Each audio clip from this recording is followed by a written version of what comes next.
So, performance marketing teams have largely become aware of the limitations of only looking at platform dashboards like the attributed revenue or the attributed ROAS given by Google or Meta or TikTok or whatever is the platform that they're working on and running ads on. They have largely become aware of the limitations of attribution and specifically platform attributed data. So they have started using things like third-party tools, MTA tools, TripleWhale or Northbeam, which give you data beyond just the last click, for instance, which would typically favor, say, Google and undermine the value of Facebook. But sometimes Facebook's own attribution models used to also overvalue itself, like through the view-through conversions. So typically they also stick to models like 7-day click in order to send the right kind of signals as best as possible to Facebook. So all of that is a good thing, is a good development, and it's going in the right direction. But from a more scientific measurement point of view, there are a few others who have taken a step further and started using concepts like incrementality and incrementality multipliers or factors, which are results of running incrementality tests and which give you a real sense of true incremental impact of your ad spend. And just to give some context, like this is based on the concept of counterfactual. If you are spending $100 additional in a single day, like what is the true impact of those additional $100? Does it really give you any additional revenue because of those additional $100 spent? That is a concept of incrementality, and you can do that using several kinds of things like incrementality tests, like geo holdout tests or geo lift tests and causal impact tests, difference in differences. There are lots of methods. I've discussed all of these in my channel as well. Go see my videos. And by the way, if you like my content, do hit subscribe. I keep posting content around marketing analytics and measurement and things which are very useful to both performance marketers or CMOs as well as brand marketers. But yeah, coming back more to the point, so incremental multipliers are actually a very good way of understanding the true incremental effect. What I'm going to specifically talk about in this video is actually based on first-hand experience as well as second-hand experience, having worked with teams who are doing a lot of growth marketing, a lot of performance marketing, and having done measurement science with them, done some measurement projects with them, and I've understood that basically what they do is take a constant or a fixed value of incremental multiplier for different channels. Suppose they have some sort of a growth map, or they have some sort of a forecasting or a targeting mechanism like a Google sheet, and they have obviously all the numbers. And in order to understand how much target ROAS or how much bids they're going to set at a channel level, they have a fixed constant of multipliers. So if the attributed revenue is, or if the attributed ROAS is at 2.5, they're going to divide it by a certain value, say for Google search, because that's lower down the funnel, is probably getting over attributed because of the tendencies of last click attribution, which tends to get over attributed anyway. Or if it's say Meta, they're going to multiply it by a certain factor because it might be getting undervalued. Like I said, directionally that's correct, but it needs to be better than just having a fixed value. And this is what I'm going to talk about actually in this video. And what in front of you is like an app where I've tried to drill down on this concept, and it's going to be available if you want it. Like I'm going to leave it in the description of the video probably. And so you will have an incremental factor like this, a k value, which is simply going to be multiplied by the attributed metric, whatever it is. Suppose it's revenue or ROAS, and then you're going to get your incremental value. And the problem is that there is an implicit assumption here, and that's that the relationship is linear.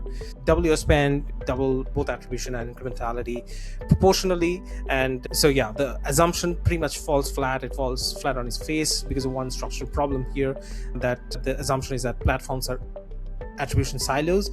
So the spends don't happen in isolation, right? So if you are increasing spend on Meta, you're probably going to increase spend on Google as well during peak seasons.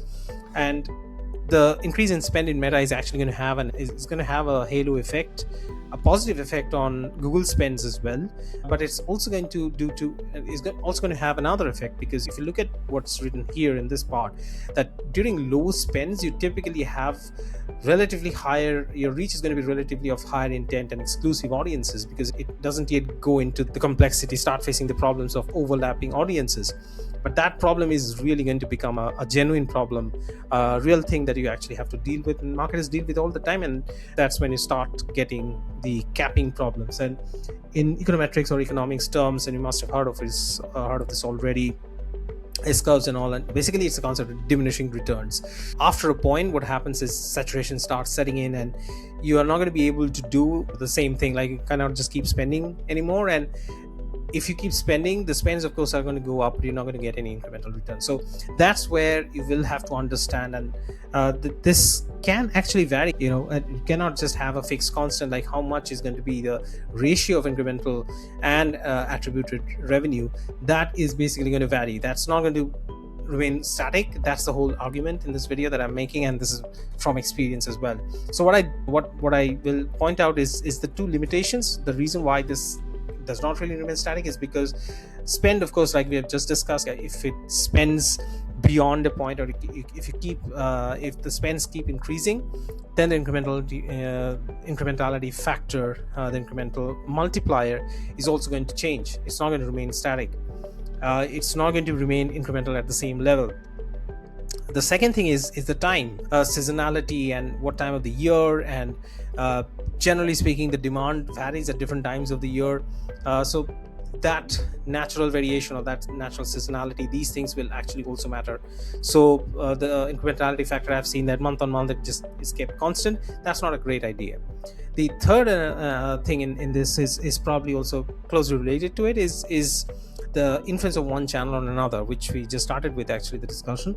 The incremental factor, it's not just dependent on the spend level of that specific channel. Like when we are talking about the incremental factor for a particular channel, it's not just dependent on the spend of that channel, it's also dependent on the spends of other channels as well, right? Because of interaction effects. We call it interaction terms. We introduce those in when we use more data science oriented approaches, like say for marketing mix modeling, in order to have a more scientific measurement perspective. But beyond that, also, this is something that you can start doing. I do seriously recommend going beyond just incremental factors. Just to be clear, like most brands or agencies are not even using things like incremental factors, like even the fixed one. They're still relying on MTA, or even worse, platform attributed numbers. I hope that number is really reducing, but I see on places like LinkedIn and Twitter and all that people are still sharing dashboard ROAS, and yeah, I've got like 200 ROAS. All they're showing is just branded search and all. But anyway, here's the point. So there are certain methods. People have already devised methods, and one of the common methods is the power model. And this is how it really works. Like you have basically two different regressions really, or two different revenue spend models. We do see the power model being effective between revenue and spend. So we have attributed revenue and we have incremental revenue, and we have a spend model with both using the power law. So there you go, like R attributed of S, A multiplied by S to the power B, where S is your spend and B is that factor, which is basically how the power model is being defined. The shape of the curve is being defined by that. So we have two power models, and we take the ratio of the R attribute and the R incremental, and that basically gives you your K of S, which through some algebraic manipulation, I've not shown it here, a very simple few steps of algebra, you can actually arrive at this C by A, C upon A multiplied by S to the power of D minus B. So the key factor here is that D is actually going to be less than B. You can expect that to happen. K declines as spend grows, right? So you're not going to have more incrementality as you keep spending. So basically the incremental factor, that D, is therefore going to be lesser than B. So that's the expectation, and the direction is right, and as spend increases, the multiplier compresses. This is a genuine improvement over the fixed constant. Like I was saying, this is definitely a step forward, but we do have a problem, and that is basically a boundary problem. So when you have a model, whether or not it is bounded on either side is actually very important. Does it become infinity, or does it tend towards zero? These are questions. Or does it become zero? These are basically called singularities. This is where the models break. And so we do have this problem here, unfortunately. There's a boundary behavior specifically in the power law, which is given in the case when S tends towards infinity. We do have K of S, which actually tends towards zero. So this is basically a problem, and this is a singularity because it does not have a finite upper bound, because at S equals 0, K of S is undefined. So this is a mathematical problem, and does it mean that it cannot be used? Not necessarily, but this is definitely an issue, and you can have a better model, which we'll come to just now. Just to summarize, like the failure is really as spend approaches 0, the model has no finite ceiling and is undefined at 0.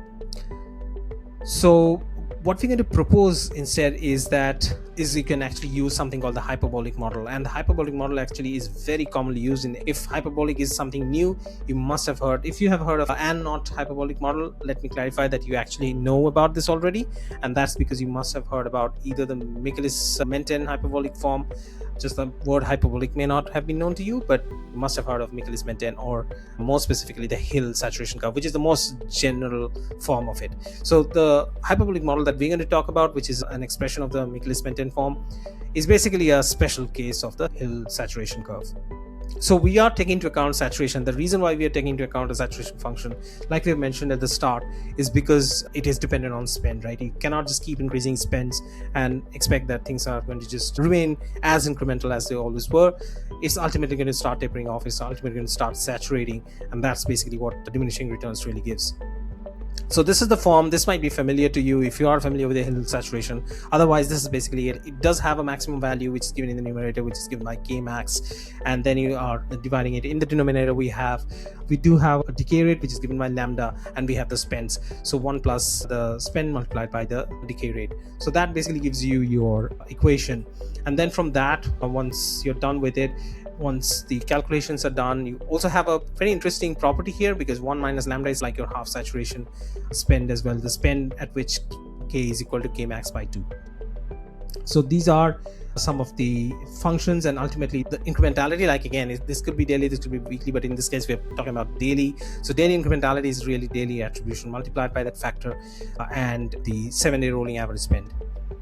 So the boundary behavior, like this is what is ultimately trying to solve, right? That's the whole point of it. Like I said, it's an improvement over the power law. So as s tends towards infinity, this actually is asymptoting towards 0. It's identical to power law in this case, but as s tends towards 0, which is where we do have a finite ceiling, but there was a problem with the power law, as we discussed before, that there was a singularity. In that case, there was no finite upper bound. In this case, we do have that, and therefore this is meaningful. And let's actually take a step back and understand what it really means from a business point of view. If you have some campaign, or if you have some sort of channel which has a really low amount of spend, it does not give you a ridiculously high return suddenly, which is the problem with the power law case that we just discussed. So this is the advantage of it. At s equals 0, the ks is equal to k max, and this is a very defined, very finite, and very interpretable boundary behavior of this model. So there are different parameters. What I've done here is I've described the mathematical aspects of it. If you want to, if you're a modeler, if you're interested in the marketing analytics side of things, this is what you want to read through, really. I've given it all here: the k-max ceiling, the lambda being the decay rate, and the half saturation. I do have a very detailed direct comparison table as well. It tells you, like, with respect to different properties. I've talked about upper ceiling and being defined as at s equals to 0, lower bound s tending to infinity, whether it's always positive or not. And it's actually the case for both actually asymptotes to 0 for s tending towards infinity, but it's really s equals 0. That's the case. That's where the power law really fails, because it remains undefined there for very low spends, but it returns k max. That's the maximum level of incrementality. It just gets capped at that higher level of point, because you do understand the relationship is inverse, right? Spends and the incrementality factor. So that's a very important property.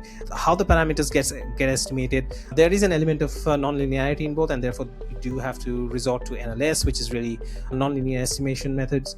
And that's fine. The whole point is that you want to do it properly rather than just have a fixed constant. That was the point, right? There is obviously a trade-off. It is more complex, yes, than just obviously having a fixed number, which is of course like ideal and so convenient.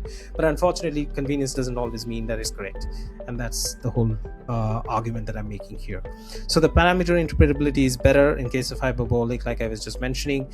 And there are certain other things that I've gone into, like ad stock. This is something that of course like only comes from NVM, but if you are like there is a carryover effect, like, which has not really been considered here when you're talking about incrementality factor, and that really should be, but it's going to become less and less of a problem if you are going to have a system where you're regularly estimating that incrementality factor. There are vendors you can go to which are going to give you always on incrementality tests, or periodically you can keep verifying this.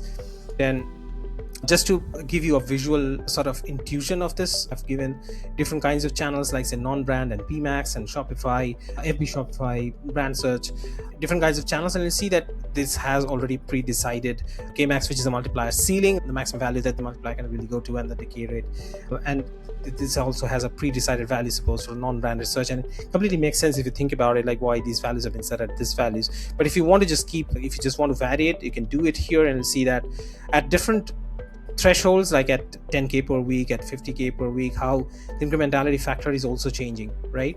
Like obviously, like at higher spends you have lower incrementality factor, like I was saying. That's basically taking into account the diminishing returns. That's the property of the model that we're using, and therefore it shows that at different levels of spend it doesn't really remain static.